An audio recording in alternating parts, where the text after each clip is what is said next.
Wonder, curiosity comes whenever something is unknown.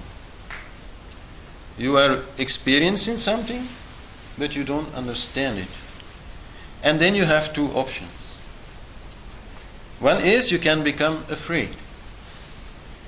If you don't know what is happening, if you don't know what is coming, this can create fear.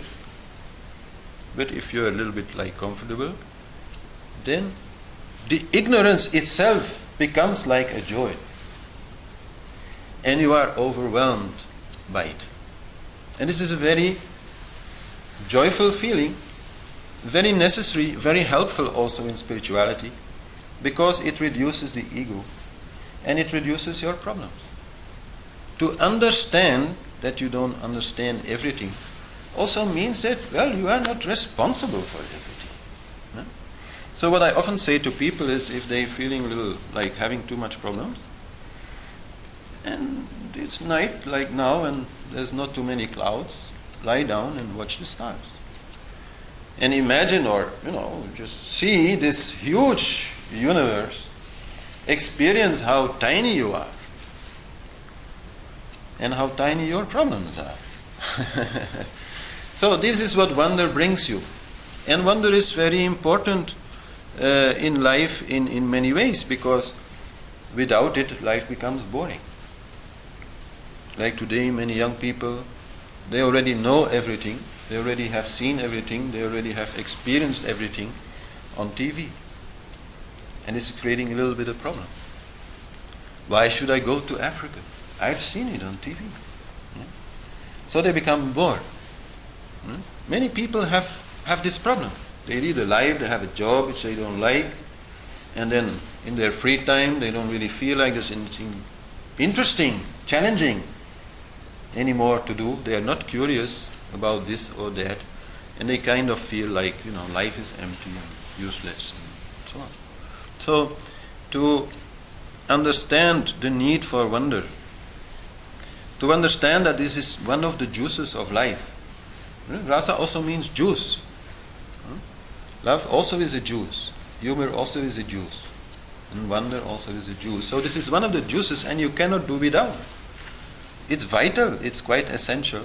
And so then you start understanding this and wondering, okay, what is there to wonder about? Because, well, miracles, in the sense that people see miracles, they are not so very common. But then, for example, a scientist, he may study for many years how a flower, opens. There's a bud, and then the flower opens. Many years he can study about it, and he can feel wonder while doing that. How unbelievably complicated this process is, and how beautiful it is. And you can feel small and happy at that time. Most people think if they want to be happy, they have to feel big. But actually, there's a lot of happiness also in feeling tiny, small, like a small child, looking around. This is what children have also, this immense curiosity. And adults at some point, they a little bit tend to lose it. So, in our society especially, this is a problem caused by science. I mean, science still brings a lot of wonder. Like if you hear theories about the Big Bang, whatever, the smallest particles, how we are all like made out of space with tiny lights floating around. I mean, it's all quite, wonderful. But still, science brings us this idea that we understand everything. And through this understanding, science kind of destroys, or at least disturbs, our feeling of mystery. The scientist who studies maybe this opening of the budding of a flower for 10 years, after 10 years he will write a very big book about it. But even with this big book, this man himself, he can never reproduce a simple thing like a flower who is open. He can never do it. Even though in the book there's so much information, still it does not cover it. Because if it would cover it, then it would be like a manual in which you can say, okay, you do this and this and this and that, and then out of nothing you will create a budding flower. They cannot do it. And in that way, everything in life remains a miracle. How a seed comes into a tree. I mean, of course they can describe it. They can show all the mechanisms that are there and name all the molecules that are there, but no scientist can create the simplest of seeds. In the basis of Western science, there are some premises, some rules, and it's those rules themselves which cause this problem. The first thing is that they have to be able to experience it. For something to be scientific fact, they have to be able to experience it. But, and I'm not saying all the scientists make this mistake, but very often the mistake is made to say, if we cannot experience it, then it does not exist. No? Then it is nonsense. No? And then the second thing is that in order to be scientific fact, we have to understand it. So, okay, then if you look, it's actually quite a joke. If you look at the history of science, then at some point, bacteria and viruses were no scientific fact because they could not understand it, they could not experience it, they had no microscopes, they didn't know about it. But at some point, it became a fact because they experienced it. But so before, everybody who would have said that there were tiny kind of animals crawling around in our body and creating disease would have been seen as, a lunatic. So the first thing is experience, the second is understanding, and the third thing, even they have to be able to reproduce it in order to be scientific fact. They have to be able to themselves do it. And if you look at that, then the budding of a flower is not even a scientific fact because they cannot reproduce it. So there is there an essential problem in science when it comes to matter and spirit. And this takes away a lot of wonder out of this world. Scientists are saying, consciousness doesn't exist. The only thing which exists is some electrochemical soup in your brain, and this gives you the idea of consciousness, but consciousness does not exist. Which is obviously ridiculous because they need consciousness to even just say that. Without consciousness, they cannot say it. It's not because there is a relationship between consciousness and matter, between spirit and matter, that you can say that one exists and the other does not. No, both are there. Both can be experienced. So this takes away a lot of the juice, a lot of the mystery out of life, and it is going quite far these days. With brain research, for example, they explain all our emotions through certain neurochemicals, and in this way make it very uninteresting. That's the problem. It becomes uninteresting. Let's say the relationship between a man and a woman in love. You can read very scientific books about that, but I absolutely advise you not to do that. Because it will, spoil the fun. It will destroy the whole game. It will take the mystery out of it. We don't want men to completely understand women and women to completely understand men. Sure, we don't want that. We want to keep that mystery. That's part of the fun. And in exact science, it's a little bit easier, but even there you will find that, for example, maths is based on axioms. The whole foundation of maths is axioms. One axiom is that if you have 2 points in space, that only one straight line can, hit both. This is one of the axioms on which maths is based. And nobody can explain it. Nobody can prove it. But they say that we feel that it is like that. So, and that's where it starts. So also in exact science, it is really difficult to maintain those premises. I understand very well how those premises came. They wanted to stop people from talking nonsense. So they wanted to say, okay, if you say something, you have to be able to prove it. You have to understand it. You have to be able to reproduce it. It's all very logical. But it's come to a point now that it is creating in people a feeling, nothing exists except matter. There's no God, there's no spiritual love, there's no anything like growth of consciousness, chakras, all these things for science, we can't measure it, so we can't understand it, so this is the only thing I wanted to say. For the rest, science has, many advantages, and as you said, like when we talk about history, or sociology, or psychology, anything which is about life, anything which is even a little bit more complicated than 1 + 1 is 2, there science is just rubbish. I studied psychology and sociology and philosophy here in university in Ghent, and I can tell you it's rubbish. No, really. It's like, you have one scientist who say, everything is based on a power struggle, and then they explain the whole world through this power struggle. His name was Adler, I believe. And then you have Freud, and he says, everything comes from sex. Every single problem that you can have is somehow or other related to sex. And then one more, he has another idea. They write the whole story, and then I'm there, and and I have to learn it. No, really, I was very disappointed. I was looking forward very much to university. I thought, now finally I will learn something really interesting. And after 1 year, I said, I'm out. I can't do this anymore.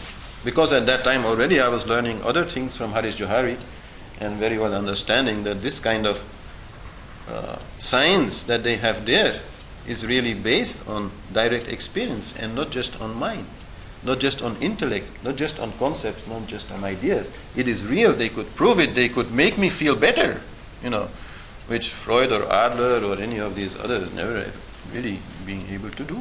So I'm not saying all these things are wrong. I'm not saying we should throw away science or anything like that. I'm just saying that don't let science make you feel like this world is boring, which is basically what is happening with many people. That's the main thing. So in that way, there is so much more to discover. Just to stop thinking for a while, or learn to stop thinking and then, do it for a while, brings so much wonder, brings so much new experiences which were not there before. And then going even deeper in that, in what is then called deeper meditation or samadhi, then, it's like a real miracle. Then you truly see the miraculous nature of the world. And then you truly see that there is nothing to understand. That to understand is not about understanding in words, in concepts, in books, in theories. Then you understand that understanding is about feeling. That wisdom has nothing to do with your knowledge.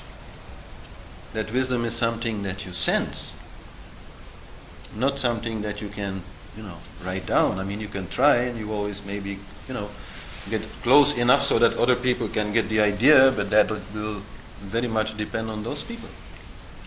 How much can they sense? So, it is very needed. And, for example, this also explains why there are so many people looking for miracles, and why there are so many people reading Harry Potter, or looking at other fantasy movies, or reading fantasy books, because they are thirsty.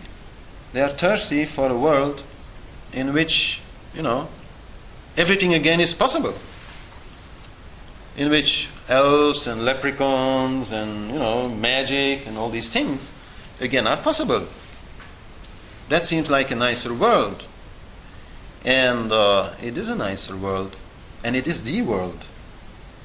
But a lot of people here have lost that feeling, have lost that idea that everything is magical. The feeling that I'm sitting here, we are sitting here, and this is magical. This is highly mysterious. The whole working of the brain is highly mysterious. However many books you read or write, or however many, pieces of brain you are slicing up and looking at under the microscope, this is not getting in any way close to it. To the pure miracle of being. to the pure miracle of the universe, in which really everything is possible. So, I am not saying that what happens a lot in spiritual circles, that we should all go running after miracles. It doesn't work really that way, anyhow. And, well, religion obviously has since long understood the power of miracles, so whenever something happens, they will definitely use it to promote themselves. But that is not so interesting. The interesting part is to always understand that you are not understanding, to always feel this miracle. So that whoever comes to you, for example, you are not immediately saying, oh, it's like this, like that, number 8, and it's a lady and about 25, and oh, you're a lawyer, okay, I know who you are. Many people are like that. They talk to you for 1 minute, for 2 minutes, and they feel, nothing more to be found there, which is crazy, which is like very insulting. Because every single person is a miracle. Every single person has an absolutely unique story, unique perspective, unique feelings, unique thoughts, unique stories. So that is what I'm talking about. You have to develop in yourself this feeling of wonder, and this changes life. Like in the morning, maybe after your morning practice, if you are doing some kind of yoga practice in the morning, then normally during that practice the idea is not to think about the day to come, right? To leave that till after, and just first focus on inner peace and all that. But then at the time when you are changing, when you are getting out of your practice and preparing to start the day, then you can look at this day, and most people will then already have the feeling, oh, this will happen and that will happen. So they're starting to plan, and I'm not saying that's wrong. But you have to expect the unexpected. You have to really feel this magic of this moment, of this new day, and feel that anything can happen. Because truly anything can happen. And if you feel like that, if you are open to that, then it's also more likely that special things can happen, because you are allowing them. And then once you grow into yoga and you grow into meditation, then of course there is also the aspect of wonder, in the sense that some changes will be there in you, which may be also a little bit like miraculous. You will develop, it may take a while, but still it will come. You will develop certain abilities. Maybe nothing very spectacular, but you may be able to better read the feelings of others. Even sometimes, maybe occasionally, thoughts of others may actually come to you, and you may say something and the others are saying, oh, how is that possible? I was just thinking that. Why are you talking about that? So this is things that come. And in some it may come very strongly. In others it may come just a little bit, but it may come. And the main thing is, there, don't focus on it. Any miracle that other people are doing is quite good to focus on it, because then, you get a little bit of this juice, you get a little bit of this wonder. And in that way, certainly, some teachers may at some point give some demonstration of some special ability to make you really understand or accept that there is something beyond matter, beyond boredom, beyond just living life and not expecting anything out of it. So that is good. But if it starts happening inside you, I suggest you largely ignore it. If it is helpful to some people, okay, you use it, whatever, that is normal, that is dharma. But you don't focus on it, because that is quite a trap. Because these things which are miraculous to others, and maybe at that point also feeling quite miraculous to you, they are actually quite normal again, no? It just depends on what perspective you have. Some people can read minds. My teacher, Hari Johari, he could read my mind like a book. It's very easy for him. So, for him this was nothing special. Hmm? So he also did not attach any importance to it. And this is a good thing to understand. Although these things come in a way with spiritual growth, spiritual growth is not the only reason why it may come. There may be other reasons why such a talent, let's say, develops. And also, it is no guarantee for egolessness. And egolessness is the main thing that in yoga or spirituality you are looking for, both in yourself and in the teacher. So, in that way, you have to be a little bit careful. But for the rest, please do satisfy your desire for the unexpected. Pay attention to it. Be open to it. Be open-minded. And then a lot of things will be miraculous, and everything is miraculous. We are all miracles. And if you look at it that way, you also allow it. And that's precisely what is wrong with Western attitude in general. That is, by denying its very existence, by laughing at anybody talking about something little like weird in the eyes of society today, they also make it impossible. Like, say, in natural medicine, things like homeopathy.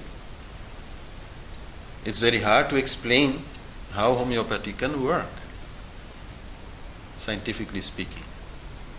And only because of that reason, they are saying, oh, it's nonsense. It cannot work. Even though hundreds of thousands of people are using homeopathy and get result. Because the science cannot understand it, they deny its very existence. This is crazy. Your own stupidity cannot be the measure against which you measure reality.